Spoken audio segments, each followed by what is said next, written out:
Assalamualaikum warahmatullahi wabarakatuh. Bismillahirrahmanirrahim. Alhamdulillahirabbil alamin. Allahumma iyyaka na'budu wa iyyaka nasta'in. Wa bima'unatika yambalijul haqqu wa yastabin. Allahumma sholli ala nabiyyikal arabiyyis shadiqil amin. Wa ala jami'il anbiya'i wal mursalin amma ba'd. Hadratil Mukarram, para alim, para ulama, yang terhormat Ibu Penasehat, Ibu Ketua Pimpinan Anak Cabang Muslimat Nahdlatul Ulama, serta segenap pengurusnya, dan yang kami cintai, yang kami banggakan, Ketua Ranting se-Kecamatan Patikraja, beserta ibu-ibu muslimat se-Kecamatan Patikraja. Alhamdulillahirabbil alamin. Hanya kepadamulah kami beribadah dan hanya kepadamulah kami mohon pertolongan.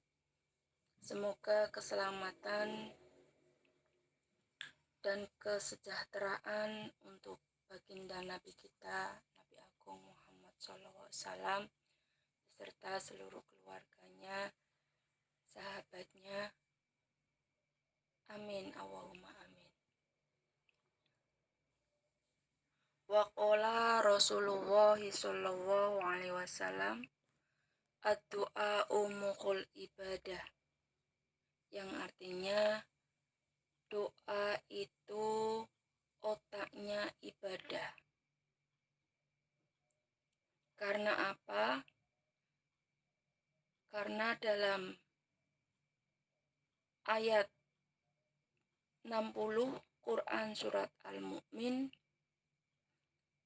Allah perintah kepada kita semua, wa qala rabbukum ud'uni astajib lakum. Dan Tuhanmu berfirman, berdoalah kepadaku, niscaya akan kuperkenankan bagimu. Perintah Allah merupakan suatu kewajiban, seperti halnya kewajiban-kewajiban yang lain. Jadi kita berdoa semata-mata melaksanakan perintah Allah. Perkara doa kita diijabahi atau tidak, itu urusan Allah SWT. Yang terpenting kita berdoa memohon kepada Allah, meminta baik urusan dunia ataupun urusan akhirat, semata-mata karena perintah Allah Subhanahu wa Ta'ala. Dan doa merupakan pedang atau senjata bagi orang-orang mukmin. Wa qala Rasulullah sallallahu alaihi wasallam, ad-du'a'u silahul mu'min. Doa bisa menolak bala. Seperti halnya pedang menolak musuh. Tentu kita ketahui bahwa dalam kehidupan kita mempunyai musuh, hawa nafsu yang jelek. Setan selalu mengajak kepada kita kejelekan, mengajak kita untuk masuk neraka. Tapi kita berdoa, kita diberi senjata oleh Allah, yaitu doa. Ngendikanipun Rasulullah, dawuhipun Rasulullah, ad-du'a'u silahul mu'min wa imamuddin wa nurus samawati wal ard. Selain menjadi pedang kita, senjata kita, doa merupakan tiang agama. Agama akan kokoh karena ada pondasi tiang yang kokoh juga. Jadi ketika seorang mukmin berdoa, meminta kepada Allah, maka memperkokoh tiang-tiang agama. Wa nurus samawati wal ard, dan merupakan cahaya langit dan bumi. Dan doa di dalam surat Al-Baqarah ayat 186, firmanipun Allah Subhanahu wa taala, wa idza sa'alaka ibadi anni fa inni qarib ujibu da'watad da'i dada'an. Dan apabila hamba-hambaku bertanya kepadamu tentang aku, maka jawablah bahwasanya aku adalah dekat. Aku mengabulkan permohonan orang yang mendoa apabila ia mendoa kepadaku. Jadi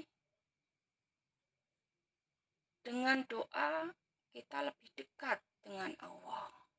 Justru Allah lebih sayang dengan kita, berbeda dengan Bani Adam. Kalau Allah ketika kita semakin banyak meminta kepada Allah, maka Allah dekat dengan kita. Tapi kalau Bani Adam, ketika kita sering meminta, justru dia menjauh. Suatu contoh, misalkan saya bersahabat dengan tetangga saya sebelah.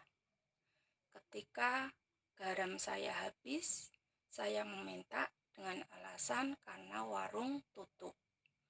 Mungkin meminta hanya 1 sendok, 2 sendok. Tetangga saya berkata, sudah ambillah 1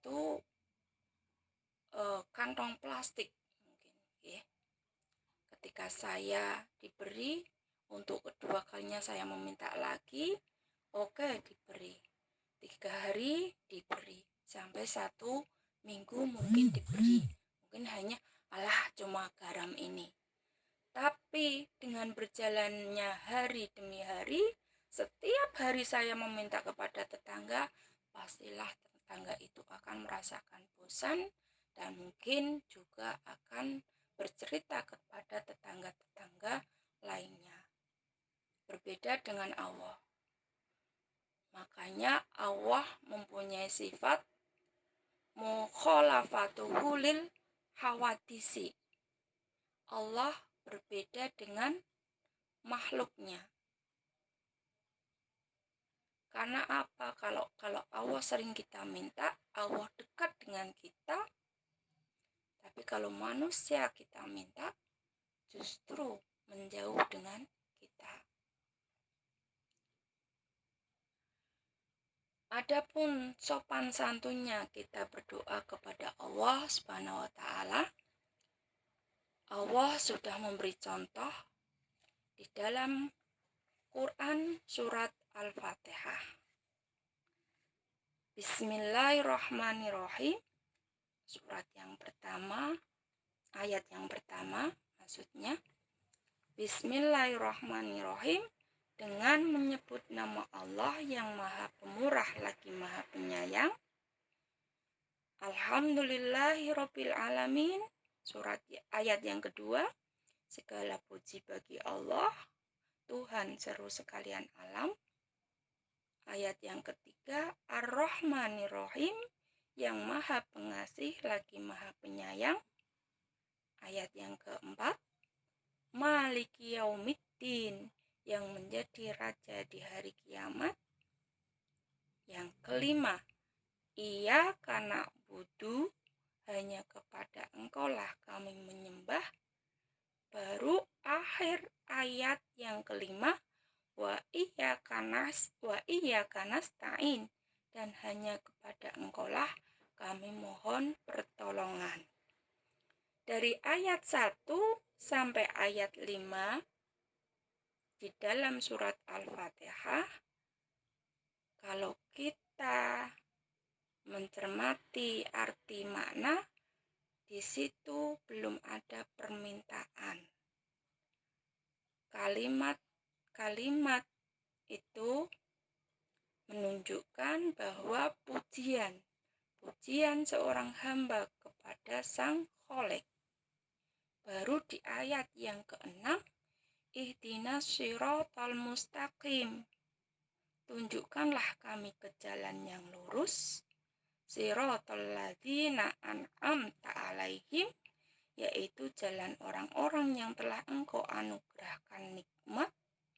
Ghairil maghdubi alaihim waladhdallin. Bukan jalan mereka yang dimurkai dan bukan pula jalan mereka yang sesat. Baru permintaan 2 ayat akhir surat Al-Fatihah. Ihdinas shiratal mustaqim, shiratal ladzina an'amta alaihim, ghairil maghdubi alaihim waladhdallin. Amin. Maksudnya, sopan santunnya kita meminta kepada Allah dalam hal apapun, terlebih dahulu kita haruslah memuji kepada Allah dengan kalimat-kalimat subhanallah, alhamdulillah, Allahu akbar. Pujian apa saja, sanjungan apa saja kepada Allah Sang Khalik. Tentunya dibuka dulu dengan sholawat Nabi, karena ngendikanipun para ulama antara kita orang awam dengan Sang Khalik Allah SWT ada ijab. Ijab akan dibuka dengan sholawat Nabi, kekasih Allah. Setelah ijab dibuka, barulah kita mengucapkan puji-pujian kepada Allah. Setelah itu barulah kita meminta baik urusan dunia maupun urusan akhirat. Dan permintaan yang paling disenangi Allah yaitu tetap iman Islam, diperkuat iman Islamnya, dan semoga nanti di jembatan Shiratal Mustaqim kita bisa melewati dengan kaki yang tidak gemetaran, sehingga bisa menjadikan kita masuk ke api neraka kalau kaki ini tidak kokoh, gemetaran. Tapi itu semua tergantung kepada amaliyah kita masing-masing. Itulah sopan santun di dalam memohon kepada Allah SWT. Jangan langsung meminta, tapi ada sholawat nabinya, terus ada pujian kepada Allah yang sudah dicontohkan Allah di dalam surat Al-Fatihah.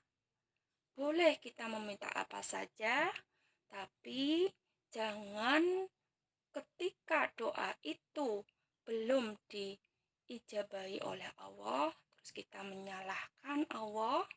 Karena ingat yang pertama tadi bahwa wa qala rabbukum ud'uni astajib lakum, bahwa permohonan kita, permintaan kita, doa kita itu semata-mata perintah Allah Subhanahu wa Ta'ala. Jadi kalau diijabahi alhamdulillah, kalau tidak diijabahi tidak apa-apa, karena itu perintah Allah Subhanahu wa Ta'ala. Tapi dengan keyakinan yang kuat, dengan positif bahwa doa-doa kita insya Allah akan diijabahi, atau itu secara langsung, mungkin ditunda dulu. Kadang doa kita diijabahi ketika hati kita sudah lupa akan doa kita. Berapa tahun yang akan datang kita berdoa hari ini mungkin diijabahi entah 1 bulan, entah berapa tahun. Ketika hati kita sudah lupa, Allah baru mengijabahi. Itu rahasia Allah Subhanahu wa Ta'ala. Yang jelas Allah memberi yang terbaik untuk semua hambanya, semua makhluknya.